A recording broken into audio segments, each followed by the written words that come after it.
نوم معتبر خان دی، پلار مې وفات شوی دی، هغه نوم احمد دی. مونږ تعلق د لنډاکي چک پوسټ سره ساتو چې زمونږ یو ځای دی، زمونږ والد صاحب اغوستی د باچا صاحب په وخت کې. اوس چې کوم دی دوی زما سره اهل شپږ اووه کیسه شوي دي، خو هغه کیسونه چې کوم دی ما ګټلي دي. دا شیشن جج نه، د سیوسر جج نه، د تحصیل نه دا کیس مونږ ایستلی دی، هغه افیل کړی دی هلته. او د افیل په وجود باندې چې کوم دی زمونږ کیس هغوی وکیل نه مخامخ کوي، د هغې په وجود راځي حدونه معلوموي. مونږ چې کوم دی د دې نه پس چې کوم دی دا د دې زمین کسان مضبوط مونږ ته نه دي معلوم. 108 کسان دي، څوک نایان دي، څوک ډمان دي، څوک څه دي، څوک څه دي. دا پنګ باندې دعوه کړې ده، دا 33 سالو شو چې دا زمونږ سره دوی دا کیس وکړو. د دې نه علاوه چې پنګ باندې محمد فرید خان دعوه کړې ده، د هغو کیس مونږ ګټلی دی. محمد عارف خان پنګ باندې کیس کړی دی، هغه کیس مونږ ګټلی دی د هغو نه جي. د تاڼۍ شریف خان د ایجنسۍ پنګ باندې کیس کړی دی، هغه مونږ ګټلی دی جي. اوس دوی چې کوم دی د دوی د یو ځای نه د بل ځای نه دا کسان ته وایي چې دا تاسو په کیسانۍ نیولې ده. د کیسانۍ مطلب دا دی زمونږ سره زمین نشته دی، او د دې 33 سالو شو چې دا زمونږ والد صاحب وفات شوی دی. د دې چې مونږ ته کم کسانو نه بهادر خان د نوي کلي بهادر خان، د شموزو د نسیم خان، د دونه زمونږ والد صاحب دا ځمکه اغوستې ده، او د دوی زمونږ سره هېڅ مداخلت نشته دی چې خو د دې په واجد باندې دوی په ټل کې ځمکه اغوستې دي په شورګریز ځای کې. خو هغه چند کسان دي، هغه وایي چې یاره مونږ تاسو زمونږ دا ځمکه دا غر زمونږ ستاسو سره مشترکه دی، او دا به مونږ ستاسو سره لکه نیمو، او دا مطلب دا دی ستاسو سره مونږ دا کوو. نو جي مونږ خو د تحصیل نه دا پټوار بولی دی، او د تحصیل د غټ دغه نه تلی دی، د دیرې نه وتی دی، د کوټې کلي د غټو خانقورو د دیرې نه وتی دی. په هغه وخت کې چې دوی ړانده نه ول، چې دوی ویلی وی په خپله پوله ودرېدلی وی چې سر تاسو دا ځمکه مطلب دا دی تاسو اغوستې ده، خو دا تاسو سیواګرې اغوستې ده، او د دې انتقال په دې سیډ باندې دی، په دې سیډ نه دی.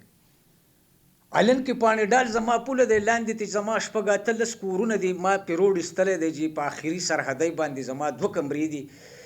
اوس ریاض خان چې کوم دی زما سره په شاملاتو کې د دوی پلار مرچکي دا څه نوم دی ستاسو جي؟ بختیار جي. زمونږ والد صاحب ته دا ځمکه حواله کړې وه چې یاره دا به احمده که دا به ستاسو سره یې مونږ په کراچۍ کې یو، زمونږ هلته کاروبارونه دي، هغو مونږ ته دا حواله کړې وه. اوس د هغې په حواله باندې چې کوم دی د ده زما سره دې خوا ته شمال طرف ته د ده زما سره ځمکه شته دی. اوس الن سات کې په دې باندې تصرف د لنډاکي چک پوسټ لنډاکوالو دی. دو دا دعوه کوي چې صاحب دا د لنډاکوالو نه دی، دا زمونږ دی. لیکن دا خو چراګاه د یوه چراګاه د صاحب ما چې دا کومه ځمکه اغوستې ده زمونږ د والد صاحب چې اغوستې زمونږ نشي یاد، چې د دې پته نه لګي چې د باچا صاحب په وخت کې هغو د باچا صاحب دسخطې دي لیکلي دي، پکې په هغې کې ګواهان دي چې هغو د باچا صاحب په وخت کې دغه ما ته اوس دا پته نه کېږي چې یاره څونه 80 کاله کېږي او 1 کاله کېږي، دا اوس ما ته دا پته نشته، تعلیم مې نشته جي. اوس مونږ دا وایو چې یا صاحبه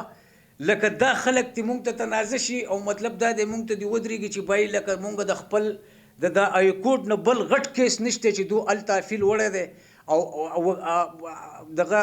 علیم صاحب چې کوم دی ورته دا ویلي دي چې صاحبه دا سرکاري سړی دې سرکار نه دې ګاډي ته وخیږئ او سپیکر پې ولګوئ، د دې ځای نه واخله د ملکنډ ډیویژنه پورې لاړ شئ او دا آواز وکړئ چې په دې ځای کې د احمد اکا ځمکه په دې لنډاکي کې وکه نه وه. اوس د حکومت نه دا غوښتنه کوو چې دا خلک زموږ نه اټ کړي، او دغه های کورټ کې مطلب دا دی دوی خپله فیصله زموږ سره وکیل مخامخ کړي او دوی زموږ سره خپل کیس واوري. نو زما دا ورور چې دی معتبر ګجر صاحب د ځمکه د نن نه 80 کاله مخکې چې نو د باچا صاحب نه اخیستې وه، د باچا صاحب ځمکه وه، خو لکه مطلب د 2 کسانو نه کم چې یو د نوي کلي اوسېدونکی او بله شموزو اوسېدونکی و، دغه 2 کسانو نه اخیستې او ځمکه د باچا صاحب وه. نو مطلب دا دی چې لکه بیا 173 کنال ځمکه چې دی دته بیا انتقال شوله، د ده سره اوس هغه به انتقال کړي، او باقي ځمکه چې کم ده نو هغه د صوبایي لنډ کمیشن ځمکه ده، دی پې قابض دی. نو چې دی پې قابض دی نو ده په هغې باندې کورونه هم جوړ کړي دي. مطلب دا دی چې سړکونه به کوم ایستې دي، نو د 80 کاله چې نو خلک نه راپاڅېدو. اوس خلک رایې شو چې ده ته وایي چې لکه دا ځمکه زما ده، د صوبایي لنډ کمیشن ځمکه چې دی نو مطلب دی هغې ته موږ خپله ځمکه ځکه نه وایو چې هغه د حکومت ځمکه ده. نو کله چې لکه مطلب داسې یو اډیننس جاري شو په ټوله صوبه کې چې یاره د صوبایي لنډ کمیشن د ځمکې دی حکومت ته حواله شي، نو معتبر ګجر به موږ د لاس نه نیولی او حکومت ته به موږ حواله کړو چې وروره لاول زموږ دا ګجر ور چې دی دا د حکومت پاکستان سره لکه رورولي ورسره کوي ښه ورسره کوي د ده دا ځمکه به د ټول نه مخکې موږ چې حکومت ته ولکو خو دغه وخته پورې تر څو پورې چې لکه په ټوله صوبه کې مطلب دی دا فیصله نه شوي. بله خبره دا ده دا باقي چې کومه ځمکه ده او د ده پې قبضه ده نو په دې باندې د لکه مطلب خپل کورونه جوړ کړي وي. هغه کورونه چې دی نو مطلب په هغې کې خلک اوس هم ډېره دی لینډ مافیا ګروپ چې دی نو مطلب دی هغه راګډ شوی دی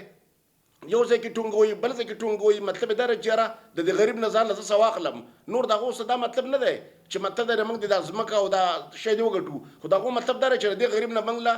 څه پیسې زموږ د جیب ته راشي. نو دغه کسانو ته م خواست کومه او بل د صوبایي حکومت نه د ضلعې د حکومت نه دا مطالبه کوم د انصاف مطالبه دې کومه چې زموږ د دې ګوجر قوم سره د انصاف وکړلی شي. زه حیران په دې یم چې په دې ملک کې داسې یو نظام دی چې کم زوروري په چا په ځان پسې ریګارډ په څه طریقه باندې وخېږو یا څومره زوروري څومره ظلم وکړو د هغو سره اختیاري خو چې کم کمزوری عجزی یا بې تعلیمه یا د هغو زیات شعور نه د هغو د هغې عجزۍ نه کمزورۍ نه د ځینې خلک ډېره غلطه فایده اخلي. او زه دا ویل غواړم چې که چېرې دغه کسان دا ځای وې نو په کار ده چې په دې 80 کال کې یا د 84 نه پس په دې ځای باندې راغلی دا بادیانې کولی زګونه یې خرڅ کړي دي یا بره کوټې جوړې کړي دي دوی ته صرف منع کړی چې زموږ په دې ځای باندې تاسو ولې دا آبادي کوئ یا ولې تاسو دا ځای چې کوم دی که نه دلته موږ خپل زمیندار راولو زمینداره به کوي یا په دې غر کې زموږ دا ولې تاسو ولې وهئ یا په دې ځای باندې زموږ تصرف دی یا قبضه ده. نو د یو سړي سره د 80 کال نه ځمکه ده او بل له پاسې چې یاره ما د فلاني سره کیس کړی ده دې سره مې کیس کړی ده هغه سره د ده غلطي صرف دا ده چې په وخت باندې دوی کمزوري ولو انپړه ولو په انتقال کې په دوی پسې پوره ځمکه نه ده ختي او د هغو هوښیارتیا ده چې هغو نوکران ول سرکاري پټواریان ول ګردواران ول تحصیلداران ولو نو هغو دا زور لګولي چې یاره ځمکې خپل دا کړی دی د دوی سره سټامونه پراته دي هغه ما کتلي دي چې 300 سټامونه دي بیانیې اخیستی دی کومه ځمکه چې په دوی پسې انتقال شوي ده په هغې باندې هم کیس کړی دی چې یاره دا ځمکه زموږ ده او ستاسو نه ده او په های کورټ کې د هغې کیس روان دی او هغو خپل وکیل نه مخامخ کوي لکه څنګه چې دوی خبره وکړه. نو د حیرانتیا خبر ده چې په پاکستان کې داسې یو ظلم روان دی نه څوک تپوس والا شته دی نه څوک پوښتنې والا شته دی د یو کمزور یا د امپړه او د داسې انسان چې د هغه د عقل نه وي چې یاره د پټوار څه شی دی د پټوار څه ته وایي عکس څه ته وایي فرد څه ته وایي کتونې څه ته وایي پیټ بک څه ته وایي یا مثل یقیت جدولکاته څه ته وایي نو هغه انسان به د خپل حق تپوس څنګه کوي د خلکو نه. نو زه اوس دغه ویل غواړم چې یاره د کوم کسان چې په 15 تاریخ یعنې سبا راځي او د بریدونه لکه هغو داسې یو چالاکي کړې دی چې د ده سره وایي چې موږ د سره برید وباسو او نوم یې د ده نه دی ورکړی د دغه سره یې نه ده ټارګېټ کړي د بل سړي سره برید وباسي دغه نه خو چې کوم کسان د هغو سره روغ دي کم کسان نازي 108 کسان جی سے بیات کړ کنه جی سبا چې کم کسان نازي کم کسان دا خو سبا به ګردوار راځي او پټواري به راځي هغو موږ ته وایي چې موږ دغې موقع دا مختلف دي دا څوک نایان دي څوک دګمان په دې کې څوک دي دو ځان ته بیاجګري وایي او کوم چې دو په های کورټ کې کیس داخل کړه نو د سوچ خبر ده په های کورټ کې چې کوم کیس داخل کړه پای کې دو حواله ورکړي چې اهلیان کوټه